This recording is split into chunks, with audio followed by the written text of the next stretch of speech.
नेपाळની પરિસ્થિતિ અંગે ભારત સરકારની સલાહ। नेपाળની વર્તમાન પરિસ્થિતિને ધ્યાનમાં રાખીને ભારતીય નાગરિકોને હાલ પૂરતું મુસાફરી મુલતવી રાખવા માટે સલાહ અપાઈ છે। नेपाળમાં પહેલાથી જ રહેલા ભારતીય નાગરિકોને તેમના રહેઠાણના સ્થળોએ ત્યાં જ રહેવાની સલાહ આપવામાં આવી છે જ્યાં તેમનું રહેઠાણ છે। રસ્તાઓ પર બહાર જવાનું ટાળો અને અત્યંત સાવધાની રાખો ગાઈડલાઇન્સમાં તેવું કહેવાયું છે। नेपाળ સરકાર અને કાઠમંડુ સ્થિત ભારતીય દૂતાવાસ દ્વારા જારી કરાયેલ સલામતી સલાહનું પાલન કરો। કોઈપણ કટોકટી સહાય માટે કાઠમંડુ સ્થિત ભારતીય દૂતાવાસ હેલ્પલાઇન નંબરોનો સંપર્ક કરો।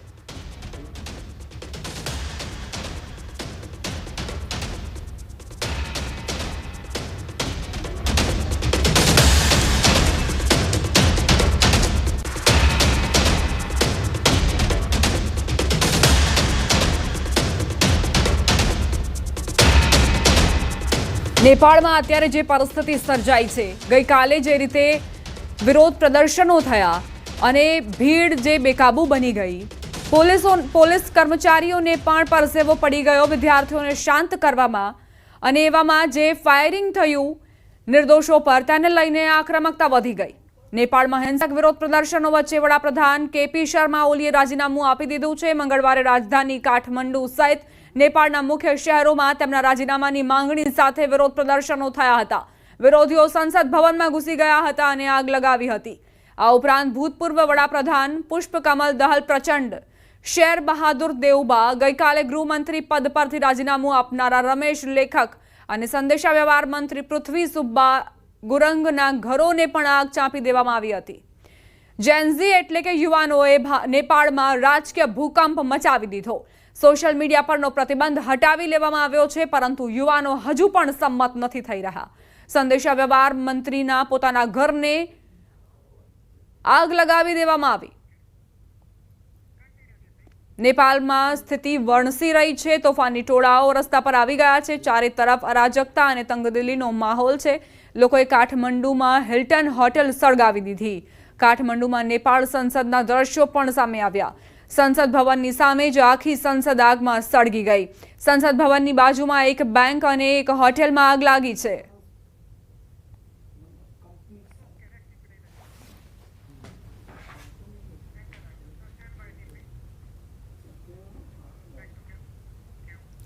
સાબરકાંઠાના હિંમતનગર શહેરના મોતીપુરા ખાતે થયેલ આર્મી જવાન અને પોલીસ કર્મીઓ વચ્ચેના ઘર્ષણના મામલે પૂર્વ સૈનિક સંગઠન અને સ્થાનિકો દ્વારા ઉગ્ર વિરોધ પ્રદર્શન કરાયું। પોલીસ કર્મચારીઓ સામે પોલીસ ફરિયાદ દાખલ કરી કાર્યવાહી કરવા માટેની માંગ છે। માજી સૈનિક સંગઠન દ્વારા હિંમતનગર શહેરમાં રેલીનું આયોજન કરાયું હતું। આ રેલી સ્વરૂપે જિલ્લા કલેક્ટર અને જિલ્લા પોલીસ વડાને આવેદનપત્ર પણ આપવામાં આવ્યું હતું। ઉલ્લેખનીય છે કે પોલીસ દ્વારા ટ્રાફિક ડ્રાઈવ ચલાવવામાં આવી રહી હતી। તે દરમિયાન આ આર્મી જવાનની કારને બ્લેક ફિલ્મ લગાવેલ હોવાના કારણે અટકાવી હતી।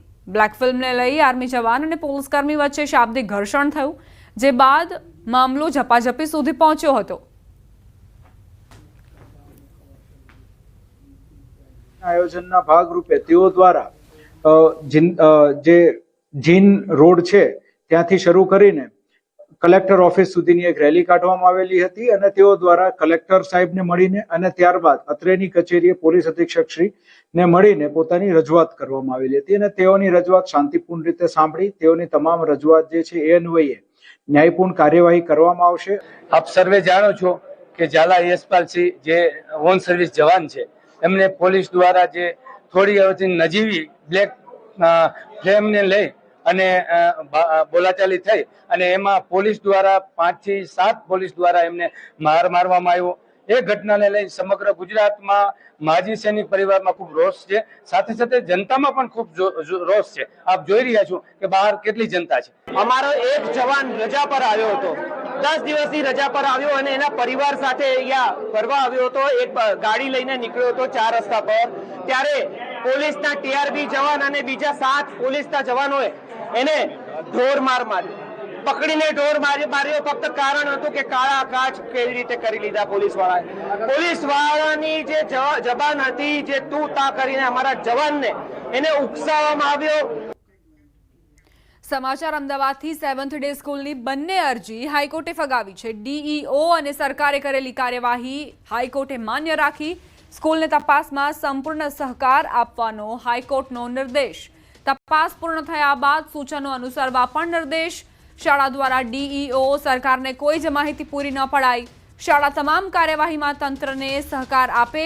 ડીઈઓએ બનાવેલ કમિટીને તપાસની સંપૂર્ણ સત્તા આપવામાં આવી છે. સંવાદદાતા મૌલિક જોડાઈ ગયા છે વધુ જાણકારી સાથે. મૌલિક, 7th ડે સ્કૂલની બંને અરજી હાઈકોર્ટે ફગાવી છે, શું વિગતો? બિલકુલ દીપા, જે રીતે પ્રાથમિક વિગતો મળી રહી છે કે ગત 4 સપ્ટેમ્બરના રોજ 7th ડેના સ્કૂલ તરફથી જે એક્ટિંગ પ્રિન્સિપલ છે તેના તરફથી એક હાઈકોર્ટમાં અરજી કરવામાં આવી હતી. આ અરજીની અંદર તમામ જે સમિતિની રચના કરવામાં આવી છે તેની કાયદેસરતા અને તેના દસ્તાવેજો જે છે તે માંગવામાં આવ્યા હતા અને તેને પડકારતી અરજી જે છે તે કરવામાં આવી હતી. પરંતુ આ તમામ અરજીના સંદર્ભે અત્યારે હાલ હાઈકોર્ટે એક જે તેમની બંને અરજીઓ હતી તે બંને અરજીઓનો નિકાલ કર્યો છે અને સાથે સાથે તમામ તપાસ છે તેમાં સંપૂર્ણ સહકાર આપવાનો પણ નિર્દેશ કર્યો છે અને તપાસ પૂર્ણ થયા બાદ જે સૂચનો ડીઈઓ તરફથી કરવામાં આવે અથવા તો જે સરકાર તરફથી જે પણ નિર્દેશ કરવામાં આવે તેને અનુસરવાના રહેશે તેવા પ્રકારનો આદેશ કર્યો છે. એટલે મહત્વનું કહી શકાય કે ક્યાંક ને ક્યાંક 7th ડે સ્કૂલ દ્વારા જે ડીઈઓ અને એની કાર્યવાહી જે ઉપર રોક લગાવવાની વાત કરવામાં આવી હતી તેને હવે સીધો પડકાર જે છે તે મળી ચૂક્યો છે અને હાઈકોર્ટે તેને હવે ફટકાર લગાવી છે. આભાર મૌલિક, જાણકારી આપવા માટે. રાજ્યમાં નલ સે જલ યોજનામાં થયેલી ગેરરીતિનો મુદ્દો ગૃહમાં ગુંજ્યો છે. કોંગ્રેસના ધારાસભ્ય શૈલેષ પરમારે પ્રશ્ન પૂછતા કહ્યું કે નલ સે જલ યોજનામાં છેલ્લા 6 મહિનામાં ગેરરીતિ અંગે કેન્દ્ર સરકારને અરજી બાદ કેટલી ગ્રાન્ટ અટકાવવામાં આવી. કોંગ્રેસના ડોક્ટર તુષાર ચૌધરીએ જણાવ્યું કે મહીસાગર જિલ્લામાં નલ સે જલ યોજનામાં વ્યાપક ગેરરીતિ થઈ રહી છે. રાજ્યમાં આજે પણ 80% ગામડાઓમાં પાણી પહોંચ્યું નથી.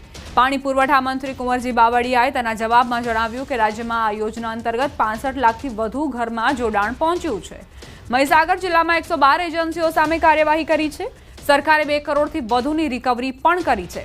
મહીસાગર જિલ્લાના 630 ગામડાઓમાં ભ્રષ્ટાચાર થયો હોવાનું તપાસમાં બહાર આવ્યું છે.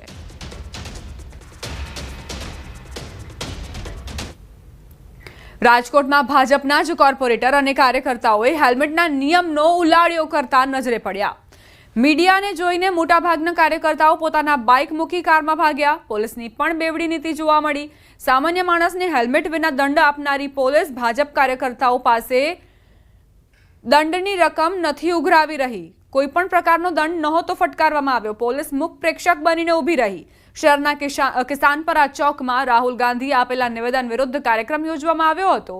પત્રકારોએ સવાલ પૂછતા કોર્પોરેટરે રમૂજી જવાબ આપ્યા. હેલ્મેટ છોકરા મગાવ્યો હે એટલે હમણાં આવે હેલ્મેટ લઈ. ગાડી બીજાની છે. ચા પીવા તમે વિરોધ કરવા આવ્યા નીતિનભાઈ, તમને ખ્યાલ નથી હેલ્મેટ પહેરવો જોઈએ? આજે હું 4 વ્હીલ લઈને આવ્યો મારી. અત્યારે તો બાઇક ઉપર જાવ એમનો બેઠો હોય યાર, હવે ક્યાં એમનો ત્યાં જોવો છે. રાજકોટમાં હેલ્મેટ ડ્રાઈવ મુદ્દે લોકોની ફરિયાદમાં ધારાસભ્યોએ સરકારમાં રજૂઆત કરી. ધારાસભ્ય દર્શિતા શાહે કહ્યું 2 મહિના સુધી લોકોને આવી રીતે કાર્યવાહી કરી જાગૃત કરવામાં આવશે. 2 મહિના સુધી આ જ રીતે કાર્યવાહી ચાલુ રાખવામાં આવશે કે લોકો વધુને વધુ જાગૃત થાય, વધુને વધુ સુરક્ષિત થાય અને વધુને વધુ અકસ્માતોનું નિવારણ થઈ શકે એ બાબતે લોકોને જાગૃત કરવામાં આવશે. એક તરફ ટ્રાફિક પોલીસ દ્વારા વાહન ચાલકોને સુરક્ષા હેતુસર હેલ્મેટ પહેરવાની અપીલ કરાઈ છે. હેલ્મેટ અંગે વાહન ચાલકોમાં જાગૃતિ આવે તે માટે અવારનવાર ટ્રાફિક પોલીસ દ્વારા અનેક જાગૃતતા કાર્યક્રમનું આયોજન પણ કરાય છે. બીજી તરફ રંગીલા રાજકોટમાં એક સિનિયર સિટીઝન ફરજિયાત હેલ્મેટ પહેરવાના કાયદાનો અનોખી રીતે વિરોધ કરતા નજરે પડ્યા. માથે તપેલી પહેરી તેના પર હેલ્મેટ હટાવો લખી વિરોધ કરતા કાકાનો વિડીયો હાલ સોશિયલ મીડિયા પર ઘણો વાયરલ થઈ રહ્યો છે. હેલ્મેટ મેં બનાવી છે સ્પેશિયલ. નહીં, આપણે સવાલ તો માથું ઢાંકવાનું છે ને. સવાલ માથું ઢાંકવાનું છે. આ માથું ઢાંકી દીધું. હાલો, માથું ઢાંકવાનો સવાલ છે. માથું મેં ઢાંકી દીધું. નહીં, ક્યાંય મને કોઈ રોક્યા નથી. કોઈ જાતનું રોક્યા નથી. અને મેં 10% હેલ્મેટ પહેરતા માણસોને જોયા છે. અત્યારે હું ગરોડિયા કોવા રોડ ઉપર, ધર્મેન્દ્ર કોવા રોડ ઉપર, લાખાજી રાજ રોડ ઉપર કોઈને હેલ્મેટ પહેરીને મેં જોતા નીકળ્યા નથી. આજે બીએસ છે, પોલીસ વાળાઓથી બીએસ છે, એ બીકના લીધે હેલ્મેટ પહેરીને નીકળે છે. શોખથી હેલ્મેટ પહેરીને કોઈ નથી નીકળતું. સુરતના અમરોલી વિસ્તારમાં દારૂબંધીના ધજાગરા ઉડાડતા દારૂડિયાઓ. અમરોલી બીઆરટીએસ રૂટમાં દારૂડિયાઓ બેફામ બન્યા છે. દારૂ પી જોખમી રીતે બીઆરટીએસ રૂટમાં સૂઈ ગયા. અમરોલી વિસ્તારનો વિડીયો વાયરલ થયો. વિડીયો અમરોલી આવાસ BRTS રૂટનો હોવાની પ્રાથમિક જાણકારી છે. અકસ્માત થાય ત્યારે BRTS ચાલકનો વાંક નીકળે છે. આવા તત્વો પર કાર્યવાહી કરે તેવી BRTS ચાલકોની માંગ કરાઈ છે. અમદાવાદના નારોલમાં વીજ કરંટથી દંપતીના મોત મામલે EMCના વિપક્ષ નેતા શહેજાદ ખાન પઠાણે અધિકારીઓ પર ગંભીર આરોપ લગાવ્યા. અધિકારીઓની બેદરકારીના કારણે ઘટના બની હોવાનો શહેજાદ પઠાણે આક્ષેપ કર્યો. પોલીસને રજૂઆત કરી જવાબદાર અધિકારીઓ સામે ગુનો નોંધવા માંગ કરી છે.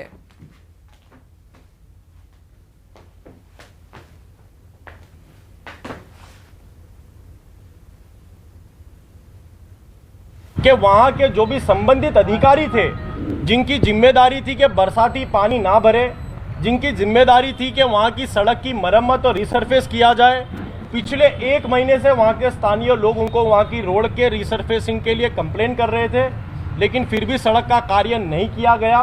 अहमदाबाद म्यूनिसिपल कॉरपोरेशन के वरिष्ठ अधिकारियों को FIR में शामिल किया जाए और कड़क से कड़क कार्रवाई की जाए. તો સમગ્ર ઘટનાને લઈ પોલીસે FSLની પણ મદદ લીધી. પ્રાથમિક તબક્કે વીજ કરંટથી મોત થયું હોવાનું અનુમાન છે. વીજપોલમાં ભૂલ હશે તો પણ તેના પુરાવા એકત્ર કરી કાર્યવાહી કરાશે.